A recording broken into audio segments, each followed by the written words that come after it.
성부와 성자와 성령의 이름으로 말씀드립니다. 한 주간 동안 안녕하셨는지요? 오늘은 성 삼위일체 주일입니다.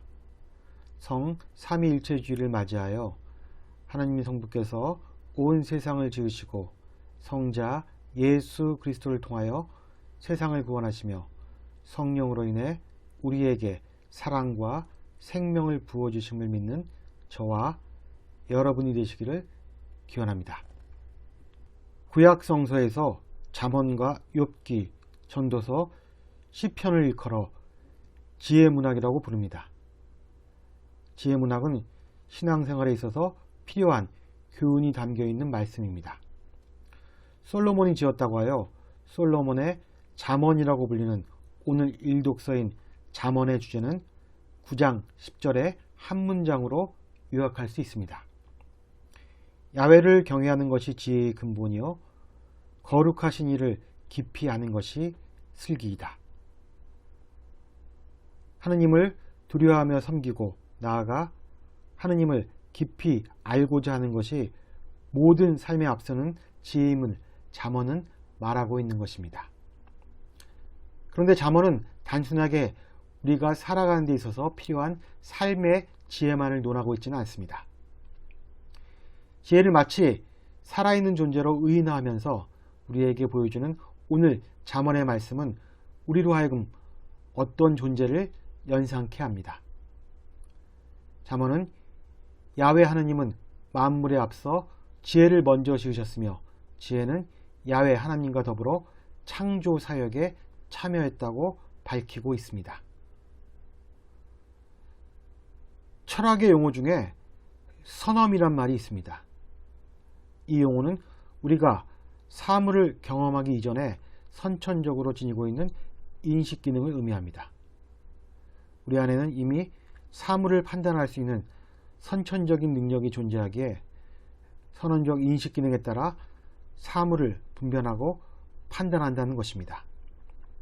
마찬가지로 신학의 용어에는 선재라는 개념이 존재합니다. 선재는 존재 이전에 미리 존재함을 의미합니다. 따라서 모든 존재 이전에 존재했던 지혜를 우리는 선재했다고 말할 수 있습니다. 잠언은 지혜의 선재성을 하나님의 선재성과 거의 동급으로 말하고 있습니다.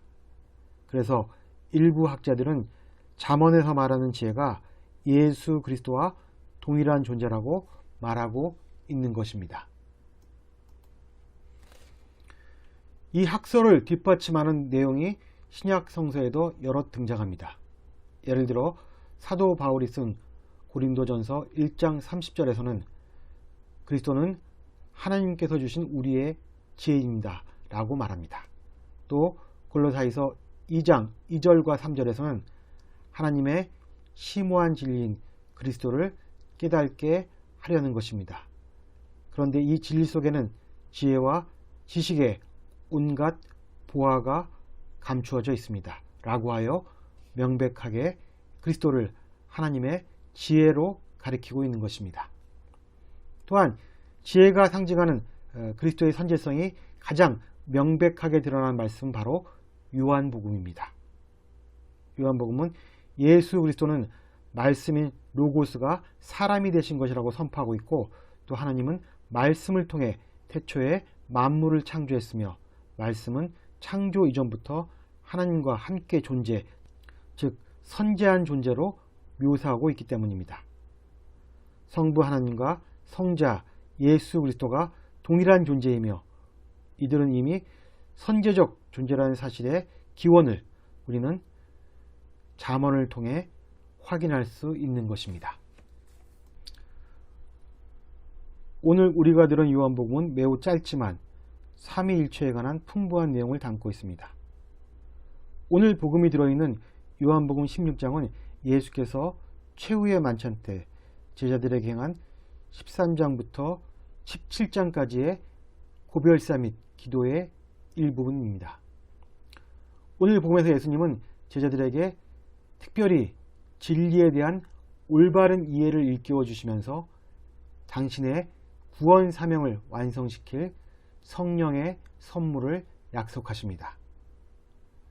성부는 아들과 모든 것을 공유하고 있는 존재이며 성자를 지상에 보내시는 역할을 감당하십니다. 그리고 성령은 성자로부터 들은 것을 사람들에게 알려주심으로써 성자의 활동을 완성케 합니다. 즉, 진리를 온전히 깨닫게 하고 앞으로 다가올 일을 알려주는 역할을 통해 성령은 성자의 활동을 완성하는 것입니다. 여기서 말하는 진리란 객관적으로 타당하게 설명되는 존재의 본질이 아니라 인간들의 구원을 위해 스스로를 희생하신 예수 그리스도를 통해 드러나는 하나님의 구원을 말하는 것입니다.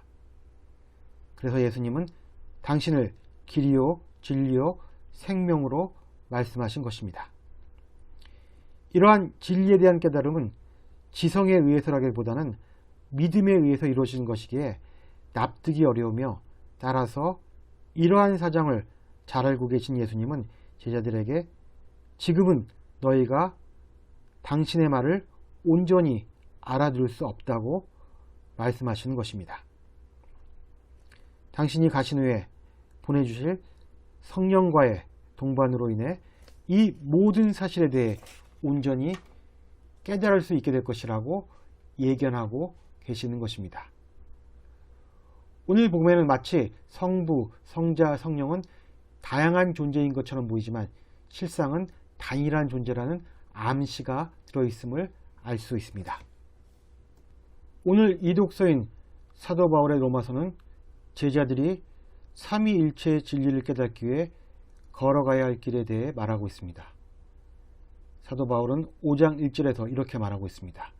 우리는 믿음으로 말미암아 하나님과 올바른 관계를 가졌으므로 우리 주 예수 그리스도를 통해서 하나님과의 평화를 누리게 되었습니다. 그러나 제자들의 삶도 우리의 삶도 고통에 처하기 쉬운 취약성을 지니고 있습니다. 고통을 당하면서 기뻐하기란 쉽지 않습니다. 오히려 고통은 우리로 하여금 하나님을 원망하게 하고 신앙을 잃게 하는 작용을 합니다. 따라서 우리의 힘으로는 고통이 인내를 낳고 인내가 끈기를 낳으며 끈기가 희망을 낳게 한다는 신비와 기적을 체험할 수 없습니다. 다만 우리와 함께 사시는 삼위의 작용으로 말미암아 이 모든 것이 가능할 따름입니다. 그래서 바울은 그리스도를 통해서 하나님과 올바른 관계를 맺은 우리들을 현실에서 이끄는 존재가 삼위이심을 경험의 차원에서 정의내립니다. 즉 삼위일체의 경험적 체득에 대해서 말하고 있는 것입니다.